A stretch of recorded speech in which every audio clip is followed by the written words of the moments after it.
সেই ত্রিপল খোলা বাজারে বিক্রি হচ্ছে। আর এই ত্রাণ নিয়ে এবার কড়া বার্তা দিয়েছেন মুখ্যমন্ত্রী মমতা বন্দ্যোপাধ্যায়। বন্যা পরিস্থিতি নিয়ে জেলা শাসক ও পুলিশ সুপারদের সঙ্গে বৈঠকে সতর্ক করেন মমতা বন্দ্যোপাধ্যায়। ঠিক কি বার্তা, কি নির্দেশ দিয়েছেন মমতা বন্দ্যোপাধ্যায় জানবো। সোমরাজ রয়েছে আমার সঙ্গে। সোমরাজ, দেখো, আজকে জেলা শাসক পুলিশ সুপারদের সঙ্গে বৈঠকে ত্রাণ নিয়ে কড়া নির্দেশ দিয়েছে মুখ্যমন্ত্রী মমতা বন্দ্যোপাধ্যায়।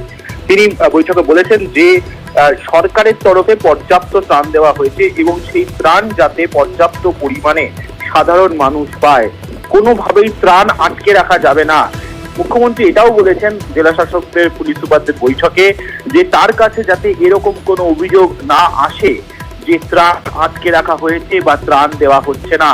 সরকারের তরফে পর্যাপ্ত পরিমাণে ত্রাণ দেওয়া হয়, সেই ত্রাণ যাতে সাধারণ মানুষ পায় সেই ব্যবস্থা নিশ্চিত করতে হবে জেলা শাসকদের।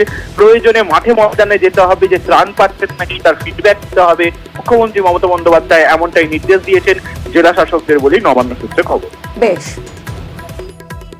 কোসি থেকে জল ছাড়ার পরে কি আরো অসুবিধা হতে পারে বা প্লাবন হতে পারে এটা নিয়েও আলোচনা হয়েছে। মেনলি মুর্শিদাবাদ, মালদা, উত্তর দিনাজপুর, দক্ষিণ দিনাজপুর এই চারটা জেলার প্রাথমিকভাবে প্লাবনের যে সম্ভাবনা থাকে এটা নিয়ে মাননীয় মুখ্যমন্ত্রী জেলা শাসক এসপিদেরকে বলেছেন অ্যালার্ট থাকতে।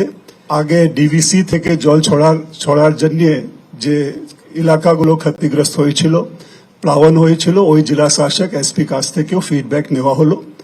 মেনলি হাওড়া, হুগলি এবং পশ্চিম মেদিনীপুর, পূর্ব মেদিনীপুর এবং কিছুটা এলাকায় আমাদের উত্তর 24 পরগনায় বনগাঁ, গাইঘাটা, গোবরডাঙ্গা যেখানে ইনন্ডেশন হয়েছে এই ব্যাপারে ফিডব্যাক পাওয়া গেছে।